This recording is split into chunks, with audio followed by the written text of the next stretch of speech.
No niin, tervetuloa taas kanavalle, eli Relax with Lari. Ja Lari täällä taas, jälleen kerran. No niin, kas kummaa. Tuli tuossa käytyä Verkkiksessä aamupäivällä, niin ajattelin tässä vähän kertoa, että mitä sinne reppuun tarttui tai mitä sinne tuli pistettyä. Joo, mitäs teillä menee? Onko kesähommat hanskassa? Kuuluuko, pitäisikö vähän lähempää kuin puhua, että kuuluu paremmin. Mutta joo, eli Verkkiksessä tuli käytyä aamupäivällä ja nyt ajattelin esitellä tässä lyhyesti, nopeasti, että mitä sieltä tarttui mukaan. No niin, aloitetaanpas tässä heti, ilman muita höpinöitä sitten ihmeempiä. No niin, vihdoinkin. No niin, kaivelen täältä ensimmäisen tuotteen. Otetaanpas tuosta tuommoinen.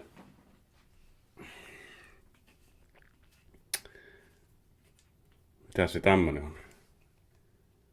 Väkiviinietikkaa. Oliko se väkiviina vai viini? Ehkä se oli viinietikkaa. Mut joo, mihinkäs tätä käytetään?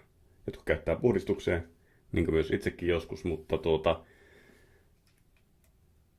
pyykinpesuun eli vaatehuoltoon toimii tämä itsellä lähinnä. Joo, mitäs muuta? Katsotaan.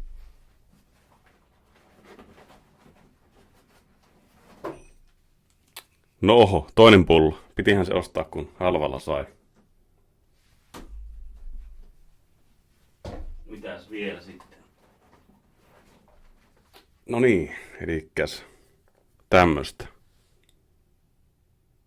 Ruokasoodaa, eli tällä pesen yleensä pyykit. Hellävaraisesti ja luontoa säästäen ja ehkä omaa ihoakin ja sillä tavalla. Näin. Tällä kyllä niin puhdistuu hyvin suuri osa pyykeistä.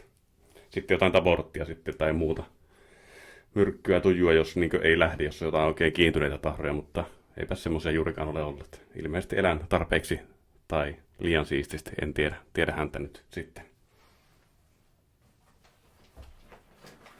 Mitäs vielä? Tämä olikin muuten Tokmannilla. Anteeksi, jopas tässä herkistyi varmaan. Niin Tokmannilta oli siis noin, itse asiassa nyt huijasin, ei ollut Verkkiksestä, vaan tämä C-vitamiini Tokmannilta ja myös ruokasooda Tokmannilta ja tietenkin väkiviinietikka Tokmannilta. No niin, sanotaanko se tässä, ettei tule nyt väärää informaatiota jaettua netissä. Fake news, ei semmoisia.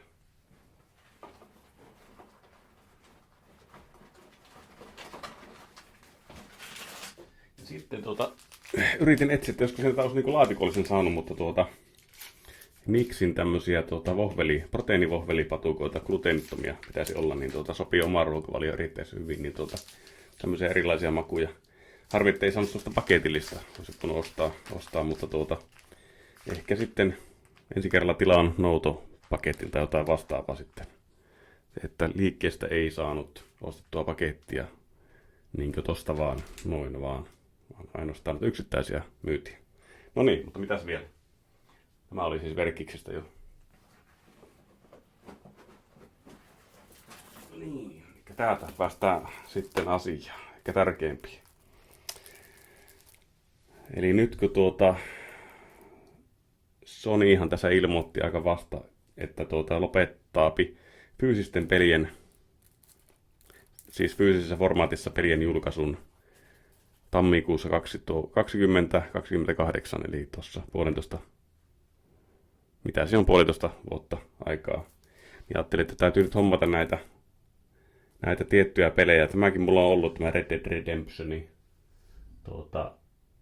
Aikoinaan kyllä 2 tullut pelattuakin tämä läpi, mutta sitten oli jostain syystä mennyt sen myymään pois. Mutta nyt halvalla löytyy, niin pitäisi ottaa tämä fyysinen talteen. Tulee varmasti pelattua tätä vielä tässä ehkä lähiaikoinakin palattua tämän pariin. Tässä on kyllä pelattavaa. Vaikka sen vetäisinkin silloin juonen täysin läpi silloin aikoinaan joskus, kun pelasin tuon, kun se ilmestyi. Joo. Mitäs sitten vielä? No joo. Näkyykö sinne Resident Evil 9 eli 9 eli Requiem. Tämä on ollut tarkoitus pelata jo pitemmän aikaa. Ja nyt alkoi pelikanavilla pelitubettajat on alkanut aika paljon niin spoilereita jo niin kylvämään noissa videossa. Vaikka tämäkään mikään hirveän vanha peli ole, mutta silti niin on juonipaljastuksia ja muuta alkaa olemaan, niin sen verran, että tarkkana saa olla, niin ajattelin, että kyllä tämä nyt on vihdoinkin hyvä pelata tässä ihan lähiaikoina. Ehkä tässä heinäkuun aikana jopa niin läpi tämä. Odotan kyllä innolla tätä on kovasti kehuttu ja tykkään kyllä näistä uudemmista Resident Evilistä. Village, eli siis 8 oli kyllä hieno peli. Ja myös nämä remakeit, eli Resident Evil 2 ja 4 oli kyllä vallan mainiota pelejä. Ja 3 oli ihan jees, ei ole ainakaan liian pitkä. Ja sitten 3. peli. Tätä varmaan suuri osa tietää, tämä The Witcher 3, Wild Hunt ja tietenkin Pleikka 5-versio. Mulla on tästä Pleikka 4-versiokin ja expansiot ihan fyysisenä, eli laajennukset fyysisenä Mutta halusin tämän nyt ihan myös tämän Pleikka 5-version ihan fyysisenä, koska tässä pitäisi olla kaikki tarvittavaa dataa ihan sitten pelaamista varten, että jos joskus sattuukin, että ei nettiin pääse tai tämä poistuukin jostain kauppapaikalta tälle niin tiedostot, niin on ainakin fyysisenä sitten, että voi laittaa asemaan vaan ja asentaa ja ruveta pelaamaan. Mutta joo, ehkä tätäkin tässä syksyllä voisi fiilistellä hieman, vaikka nämäkin on tullut kyllä tämäkin pelattua silloin aikoinaan läpi, mutta ei tietenkään kaikkia 100%, koska tässä on aivan valtavasti sisältöä tässä pelissä. Ja hieno peli varsinkin juonellisesti, mutta taistelu on vähän melkoista sohimista, että siitä en tässä pelissä nyt hirveästi tykkää, mutta joo. Mutta juoni on aivan loistava kyllä, täytyy sanoa. Ääninäyttely ja henkilöt, hahmot ja kaikki muut sellainen.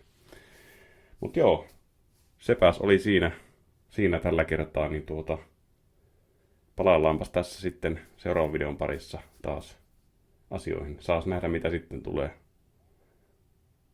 Tulee jotain, jos on tullakseen ja tulee silloin kun tulee. Mutta joo, mukava kun katsoit tämänkin pätkän ja otahan kanava haltuun. Voit suositella kaverillekin, jos siltä tuntuu.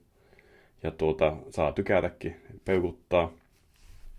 Ja kommenttiakin voi laittaa, että ootko itse noita pelannut noita kyseisiä pelejä vaikkapa. Ja ootko nyt hankkimassa jotain uusia pelejä tai aiotko hakea semmosia fyysisessä muodossa.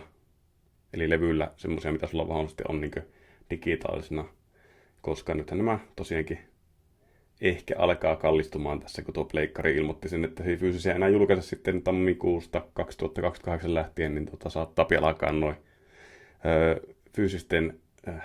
fyysisessä formaatissa olevien pelien hinnat tässä vähitellen nousemaan.